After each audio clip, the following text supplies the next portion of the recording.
전국민 네. 테슬라 투자로 부자 되기 부조 프로젝트 인생 실전이다. 박 대표입니다. 가셔야 되는 거 아니에요? 알았어요. 꼬였어요. 따라봐. 전국민 테슬라와 함께 부자 되기 프로젝트. 저는 인생 실전이다. 박 대표고요. 저는 띠띠코코입니다. 코코님, 우리 인생은 실전이다가 우리 구독자분들한테 알려주고 싶은 진짜는 뭐냐면 투자가 제일 쉬웠어요. 진짜 이 투자라는 게 알고 나면 세상에서 제일 쉬운 건데 네. 이걸 그렇게 어려워하네. 딱 하나만 알면 되거든요. 위대한 자산 네. 또는 위대한 기업에는 그 기업만의 성장률이 있다. 이거 계속 이야기하잖아요. 네. 살면서요, 여러분들 우리 지금 구독자들 평균 연령이 40대 이상이니까 한번 곰곰이 생각을 해보시면 잊을만 하면 코스피가 신고가를 뚫었대. 잊을만 하면 야 삼성전자 투자해가지고 20년 투자해서 뭐 부자 됐다더라. 30년 투자해서 부자 됐다더라. 역시 대한민국은 삼성전자야. 네. 야 현대차야. 하이닉스야. 근데 이게 무한 반복인 것 같지 않으세요? 그런 것 같아요. 제가 처음 투자 시작할 때 삼성전자로 엄청 큰 돈을 벌으셨다는 네. 그 힐링 여행자분께서 유퀴즈에 나와가지고 막 얘기할 때가 네. 있었는데 그러다가 그때부터 거의 하락 침체 그렇죠. 한 5년 정도 하다가 네. 최근에 또 그럼요. 삼성전자 그러고 있거든요. 짧게는 2019년, 2020년 지나면서 네. 동학개미 운동이 일어나고 그때 혜성처럼 나타난 연예인보다 인기 있었던 분이 존니 대표죠. 네. 그리고 이제 2021년, 22년 이제 국장이 안 좋아지면서 존니 대표의 인기도 사그라들었다가 네. 최근에 다시 또 삼성전자가 이제 20만 원 넘어가고 국장이 너무 좋아지니까 또 존니 대표의 인기가 올라가지. 이게 무한 반복이다. 네. 부동산은 아닌가요? 잊을만 하면 부동산 너무 비싸다. 네. 또 뭐 나라에서 부동산 안정화 정책을 네. 또 펼친다. 또 시간 지나면은 하우스 푸어로 심각하다. 부동산이 침체다. 네. 인구수가 줄어들고 있다. 하다가 또 정신 차려보니까 야 서울의 집값이 10억이 넘었다. 강남 아파트 같은 경우 50억, 60억, 80억 넘어간다. 이 모든 위대한 자산들이 네. 서로 계속 이동하면서 네. 얘가 한 번 올랐다가 얘 조용해졌다가 네. 얘가 한 번 올랐다가 얘가 조용해졌다가 어. 이런 방식이 무한 반복이다. 근데 이 무한 반복을 왜 만드느냐? 그거를 조금만 생각하면 너무 쉬운 거야. 혹시 그런가요? 우리 전 지구상에 있는 돈의 네. 액수가 네. 한정적인데 걔가 돌아다니면서 투자하는 네. 건가요? 마치 집값도 서울 집값 한번 올렸다가 네. 그분들이 그대로 와서 지방 집값 한번 올렸다 하잖아요. 네. 그런 건가요? 우리가 상상하지 못한 이 자본주의 시스템을 총괄하는 어떤 존재가 있겠죠. 그런데 우리는 상상할 수가 없는 존재예요. 네. 우리가 아는 일론 머스크, 트럼프 같은 존재들이 아닌 거예요. 그러면 우리가 달러, 원화, 엔화, 위안화가 다 다른 화폐인 것처럼 보이지만 네. 결국은 화폐라고 하나의 통일된 돈이잖아요. 네. 그럼 이 통일된 돈을 가지고 운영을 하는 거지. 이 지구의 자본주의를. 그럼 이 시스템을 총괄하는 입장에서는 본인들의 자금이 투자가 된 상태에서 네. 그 다음에 올려야겠지. 네. 그럼 투자가 된 상태는 언제냐? 가격이 쌀 때겠죠. 네. 그러면 가격이 쌀 때는 언제냐? 개미들이 아무도 관심이 없을 때가 가격이 싸잖아요. 그럼 그때 아무도 관심 없을 때 이 존재들은 그걸 다 사놓지. 네. 사놓고 나면 이제 어떻게 하면 됩니까? 이제 올리면 올려야지. 되는 거야. 올릴 수 있는 방법 여러분들이 다 네. 보고 있잖아요. 네. 얼마나 많아 올릴 수 있는 방법이. 기사, 뉴스. 불이 나고 있는데 기름 한 네. 방울만 뚝 뿌리면 떨어뜨리면. 기름 활활 타오르는 거예요. 화라산같이 이게 올라가죠. 이만큼 올라가면 어떻게 돼? 더 이상 끌어올리지 않아도 이제 알아서. 갑자기 이 개미들이 동학개미 운동을 하기 시작하네? 영차 하면서 개미들이 알아서 끌어올려. 네. 그럼 이제 끌어올릴 때 어떻게 하냐? 네. 그 개미들한테 다 이 자산을 떠넘기고 넘기고. 왜 여기서 이만큼 먹었으니까 올렸는데. 떠넘기고 네. 그 다음 2번 타자 자산으로 넘어가 넘어간다. 있다. 왜? 이 2번 타자 자산은 이제 조용하잖아요. 네. 그럼 얘한테 넘어가 있고 이걸 다 확보한다. 그러고 네. 있을 때 여기서는 동학개미 운동으로 더 올라가고 있는 거야. 그럼 최근 몇 주간 국장이 계속 더 올랐잖아요. 네. 그게 그 작업일 수도 있겠네요. 그렇죠. 그분들은 이미 팔고 네. 팔려면 누군가 사줘야 되니까 네. 지금 한국 증권사에 그 할머니 할아버지들이 돈다발 싸들고 그렇게 지금 대기를 하고 있답니다. 네, 그 뉴스가 그런데? 정확하게 한 일주일 전쯤에 나기 시작했는데 맞아요. 어제 하이닉스, 삼성전자, 현대차가 동시에 일제히 10%씩 하락을 했잖아요. 10. 서로 다른 분야의 회사들인데도 불구하고 네. 동시다발적으로 빠진다. 어. 동시다발적으로 오른다. 오른다. 이거에 대해서 이거 뭔가 있구나. 그 낌새를 빨리 찾아내는 사람들이 이 금융 쪽에 지능이 높다라고 할 수 있는 거죠. 네. 그리고 나서 시스템을 운영하는 그 총괄들은 이미 다 넘어와 있잖아요. 그러면 이제 올라갔던 얘는 어떻게 된 줄 알아요? 불이 계속 활활 타려면 네. 석탄을 계속 넣어줘야 되는데 네. 이제 연료가 없잖아. 이제 그 마지막 연료가 네. 방금 말씀하신 그분들이 돈다발 싸온 게 그게 마지막 연료였어요. 그 마지막 연료가 소진되면 어떻게 하겠습니까? 이 불이 꺼지는 거예요. 그럼 그들은 이제 여기 와 있잖아. 네. 그 다음에 또 다시 이거를 또 끌어올리는 똑같은 걸 반복하는 거야. 3번으로 넘어가고 네. 네. 4번으로 넘어가고 네. 5번으로 넘어가고 그리고 다시 한 5년에서 6년이 또 지나고 나면 네. 다시 이쪽으로 돌아와서 야 역시 삼성전자야, 역시 국장이야, 코스피 3천 돌파했어, 네. 5천 돌파했어. 지금 이거 40대가 이상이 넘어가면요 이거 지금 전부 다 눈치채야 돼요. 한 20년 지켜봤으니까. 네. 우리 개미들은 항상 그 박자를 늦게 들어갈 수밖에 없겠네요. 네. 그들이 기획하고 2번, 3번이 뭔지 우리는 모르잖아요. 네. 근데 그들은 알고 있겠지. 그렇죠. 이미 올라가고 뉴스 보고 들어가면 네. 늦은 거지. 네. 그래서 정말 위대한 기업이라고 네. 판단을 하면 한 5년 물리더라도 그렇죠. 들어가서 가만히 있으면서 수량을 늘려놓는 그거밖에 우리가 할 수 있는 게 없다. 그렇죠. 그래서 위대한 기업이 키성장률이 있다라고 계속 말씀을 드리는 게 기업도 자산이잖아요. 네. 그럼 그 자산은 물가 가치, 뭐 화폐 하락, 그다음에 그 기업이 벌어들인 이익 이런 것들이 같이 하나하나가 다 복합적으로 작용을 해서 길게 봤을 때 그 기업만의 연평균 성장률이 네. 있다. 그 기업이 삼성전자는 15% 회사, 네, 이만큼. 하이니스는 20% 약간 이 회사, 정도. 애플은 한 25% 정도. 회사, 엔비디아는 한 30% 회사, 테슬라는 한 40% 회사. 그럼 테슬라에 투자하면은 40% 연평균 성장률을 기대하고 투자하는 거고요. 네. 삼성전자 연평균 15% 투자하면 잘못된 건가? 아니요? 나는 애국심을 발휘해서 네. 우리 국내 회사가 잘 됐으면 좋겠어.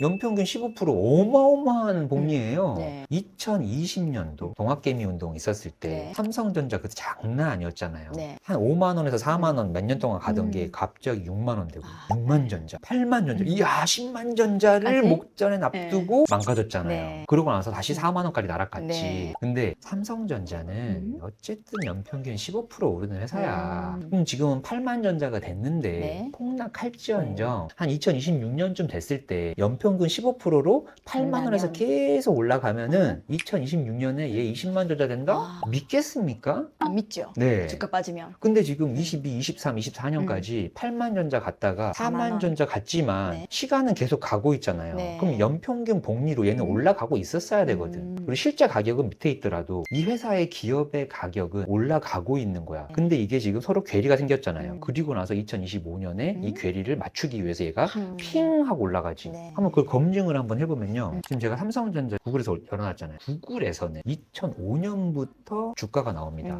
그럼 2005년에 지금 11,000원 돼 있죠. 네. 여러분도 한번 같이 한번 해보세요. 똑똑 계산기로. 언제까지 하냐? 2021년이 꼭대기 있죠. 네. 이 꼭대기가 그 당시에 신고가잖아요. 이게 얼마냐? 88,000원이에요. 네. 그러면 2005년에서 2021년까지 16년이 지났죠. 네. 16년 동안 연 14% 복리로 적용했더니 89,000원이잖아요. 네. 그러면 삼성전자는 14에서 15% 회사야 네. 라고 얘기를 하잖아요. 네. 근데 22년, 23년, 24년에는 이 말을 안 믿어.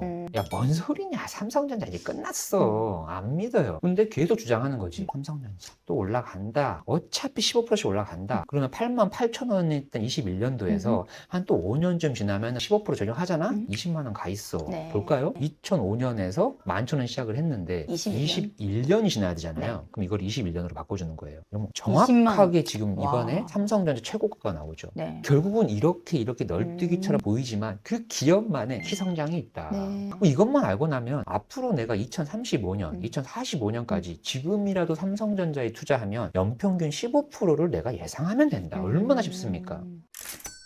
하이니스 한번 볼까요? 네. 하이니스는 제가 한 20% 정도 네. 기성장이 있다고 말씀을 드렸고 하이니스도 네. 구글에서 2005년부터 나옵니다. 네. 얼마입니까? 23,000원이죠. 2021년 네. 얼마입니까? 13만 5천 13만 5천 원이잖아요. 네. 그러면은 20%로 하고 네. 16년이죠. 그러면은 42만 5천 원? 42만 5천 원이 돼야 되는데 현실은 어떻죠? 12만 원. 12만 8천 원이죠. 에이, 거짓말이네. 야, 하이니스 20% 무슨 20%? 42만 원 아니잖아. 12만 8천 원이잖아. 네. 라고 했는데 오늘 주가가 90만 8천 원이죠. 네. 이거를 21년으로 늘려보면 2026년에 네. 얼마가 나옵니까? 105만 8천 원이 나오죠. 지금 며칠 전 하이니스 얼마였죠? 100만 원 넘었었어요. 100만 원이 넘었잖아요. 네, 딱이네. 하이니스는 어. 연평균 20% 20% 정도로 성장하는 키다.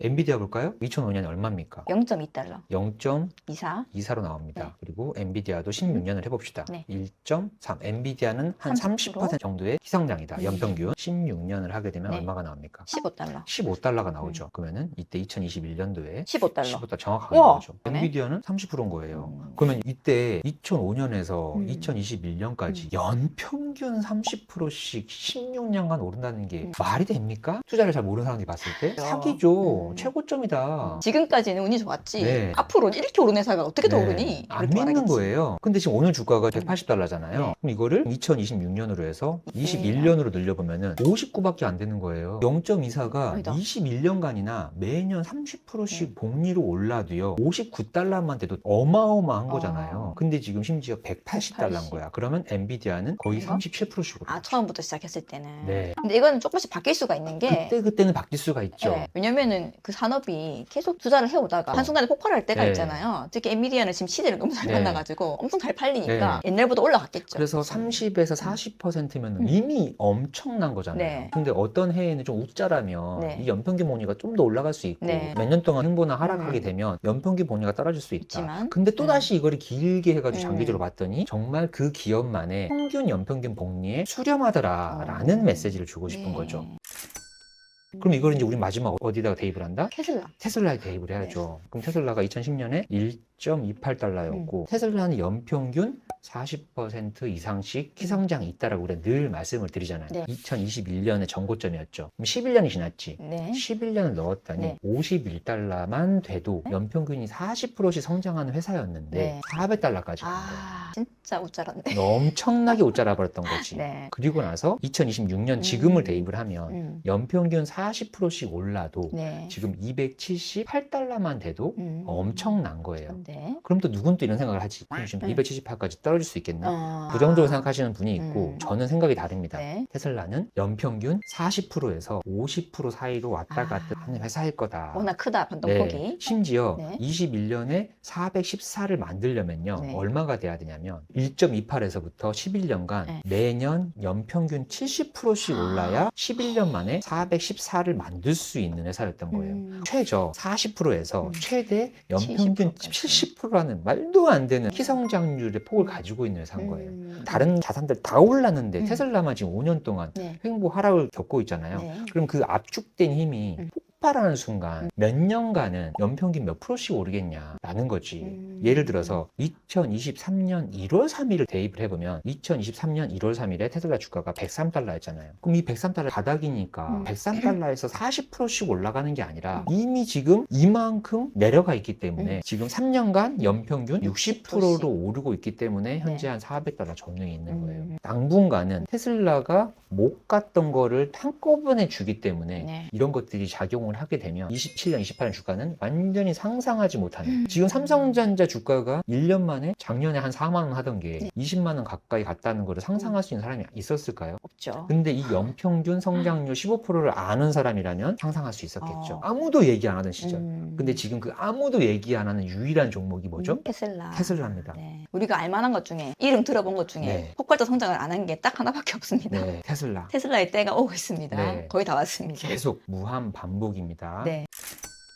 이 이야기를 또 보완해 줄 수 있는 정말 멋진 영상이 있더라고요. 네. 오늘 아침에 오면서 봤는데 강방천 회장님의 테슬라의 기업 분석에 대해서 너무 재밌고 너무 철저하게 쫙 해주셨더라고요. 네. 지금 시리즈를 하고 있거든요. 그래서 지금 2탄까지 봤는데 너무 재밌어가지고 정말 제가 기술적으로 이해를 다 하지는 못하지만 알 것 같은 거예요. 말을 너무 쉽게 잘하시니까. 대표님은 지금 주가의 그 기울기를 얘기하고 계시잖아요. 그러면 그 사람들은 그렇게 말하겠지. 아니 기업에 대해서 분석을 해야지. 재무제표는 볼 줄 아냐. 그런 분들을 위해서 강방천 회장님의 그 영상을 꼭 보시면 좋겠고 거기서 제가 딱 와닿았던 게 뭐냐면요. 강방천 회장님께서 사이버 트럭을 사셨어요. 사가지고 그걸 타고 다니면서 막 찍는단 말이에요. 영상을. FSD 무료 체험 30일 하셨대요. 하고 나서 자기 여동생 분한테 자랑하러 갔어요. 여동생을 딱 태우고 트는데 안 틀어지는 거야. 봤더니 30일 무료 체험이 끝난 거예요. 그래서 자랑하러 갔는데 안 되니까 되게 깝깝했대요. 그래서 이제 끝났으니까 운전을 하고 돌아오시는데 이제 못 하겠다라는 거야. 이미 중독이 돼버렸대요. 30일 동안. 그래서 다음날 바로 구매를 하셨답니다. 그렇죠. FSD를 904만 원을 주고. 그래서 본인이 한 말이 뭐냐면 내 지갑을 열게 했다. 주가를 보는 것이 아니라 그 기업을 볼 때는 내 지갑을 열게 하는 기업을 사면 된다. 내가 이걸 안 했을 때는 몰랐지만 한번 내가 경험해본 이상 불가역성이다. 못 돌아간다. 그거를 본인이 직접 체험을 하셨고 저도 너무 공감을 하거든요. 제가 1시간 체험했지만 저희 집에 가서 제가 제 차를 운전을 하는데 핸들이 왜 이렇게 무거워요? 내가 이걸 왜 돌리고 있어야 되지? 꼴랑 1시간 해보고도 그런 마음이 들더란 말이에요. 그러면은 FSD라는 기술은 우리가 아직 한 번도 안 사용해본 사람은 있을지라도 한 번만 사용해볼 사람은 절대 없을 거라는 거. 아직 우리나라에서 테슬라 전기차 오너가 0.5%인가? 밖에 안 된대요. 그럼 지금 99.5%는 아직 오너가 아니라는 거죠. 그 사람들이 다 오너가 되지 않겠습니까? 시간 문제일 뿐인 거죠. 그리고 이제 지금 사이버캡 첫 생산이 시작이 됐고 대량 양산이 4월부터 시작이 되잖아요. 착착착 착 찍어낼 거 아닙니까? 5초에 한 대씩. 어떻게 되겠습니까? 그래서 강원천 회장님의 그 이야기를 같이 들으시면 정말 큰 도움이 될 것 같습니다. 대한민국에 이런 채널은 없습니다. 왜 없냐? 오늘 영상 마지막 링크, 방금 그 강방천 회장님의 네. 그 영상 링크로 여러분들 다음 영상 볼 수 있게끔 링크 걸어드리고 오. 끝내겠습니다. 네. 진정으로 대한민국 음. 모든 국민이 테슬라 투자로 경제적 자유 이루기를 바라는 마음입니다. 오늘 영상도 여러분들에게 분명 도움이 됐을 거라고 확신하고요. 저는 인생은 실전이다 박 대표였고요. 저는 피티코커였습니다. 감사합니다.